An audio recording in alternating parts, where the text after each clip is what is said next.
আসসালামু আলাইকুম। তৈরি করে দেখাবো সম্পূর্ণ নতুনভাবে পুরে ভরা বুটের ডাল দিয়ে সামান্য চালের গুঁড়া দিয়ে স্পেশাল পিঠা।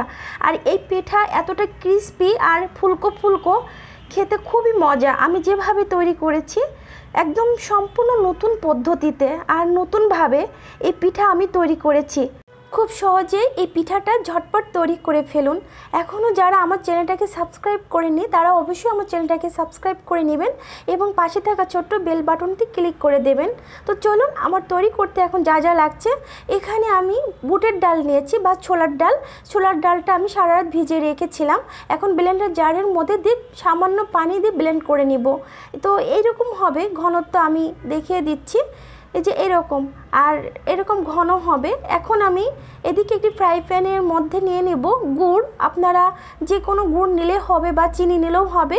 আর এখানে এলাচ নিয়েছি 2 টুকরা। এলাচটা আমি মুখ ফাটিয়ে নিয়ে এখন এর মধ্যে বুটের ডালের পেস্টটা দিয়ে দেব। দিয়ে আমি ভালো করে নেড়ে চেড়ে একটি ডো তৈরি করে নেব। ভালো করে নেড়ে চেড়ে নিতে হবে আমি যেভাবে দেখাচ্ছি। আর এখানে সামান্য ঘি অ্যাড করলেও হবে বা বাটার অ্যাড করলেও হবে। আমি এখানে ঘি অ্যাড করে নিয়েছি। নিয়ে আবারও ভালো করে নেড়ে চেড়ে এরকম ডো তৈরি করে নিয়ে এই ডোটা আমি এখন নামিয়ে ফেলবো। আর এদিকে আমি একটি ফ্রাই প্যানে পানি নিয়েছি। এখানে একটু স্বাদ মতো লবণ দিলাম, দিয়ে একটু নেড়ে চেড়ে এখানে হাফ কাপ মতো ময়দা এবং হাফ কাপ মতো চাউলের গুঁড়া দিয়ে নেড়ে চেড়ে আমি এখন ঢাকনাটা দিয়ে ঢেকে রেখে দেব সিদ্ধ হওয়া পর্যন্ত। 1 কাপ চাউলের গুঁড়ায় বা ময়দায় আমি এখানে 2 কাপ পানি অ্যাড করে নিব। তো নেড়েচেড়ে এখন ঢাকনাটা দিয়ে ঢেকে রেখে দিচ্ছি। এইভাবে আমার সিদ্ধ হয়ে যাওয়া পর্যন্ত এখন আমি আবার ঢাকনাটা উঠিয়ে নেড়েচেড়ে নিব। এখন কাইটা সিদ্ধ হয়ে গেছে। নেড়েচেড়ে এখন আমি নামিয়ে ফেলবো। একটি প্লেটে আমি এই কাইটা তুলে নিচ্ছি। আর গরম গরম অবস্থায় কিন্তু হাতটা দিয়ে ভালো করে মধ্যে নিতে হবে। তো ডোটা আমার এরকম পারফেক্টভাবে হয়ে গেছে। আমি এখানে ছোট ছোট করে লেচি কেটে নিচ্ছি, যে এরকমভাবে। আর এখানে আমি রুটি বেলে নিব। এইভাবে এখান থেকে লেচি কেটে নিয়ে ছোট ছোট করে আমি রুটি বেলে নিচ্ছি। এভাবে আমি দেখিয়ে দিচ্ছি যে কিভাবে এই ফুলকো ফুলকো পিঠা তৈরি হবে। তো রুটিটা এরকম মোটা হবে, বেশি মোটাও না বেশি পাতলাও না। তো আমি এভাবে 2টা রুটি বেলে নিয়েছি। আর যে পুরটা রেডি করেছিলাম আমি এভাবে দিয়ে আরেকটা রুটি আমি এভাবে মুখটা ছিল করে নিচ্ছি। এভাবে হাতটা দিয়ে ছিল করে নিলে যাতে খুলে না যায় তেলে দেওয়ার সময়। তো আমি এরকম একটা গ্লাস নিয়ে এইভাবে একটু ডিজাইন করে নিচ্ছি গোল মতো।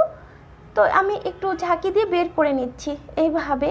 আর এইখানে ওষুধের একটি মেজারমেন্ট কাপ নিয়েছি, নিয়ে এইভাবে একটু ডিজাইন করে নিচ্ছি একটি পিন দিয়ে। এই পিঠা পুরে ভরা পিঠা আপনারা আপনাদের পছন্দ মতো ডিজাইন করে নিতে পারেন।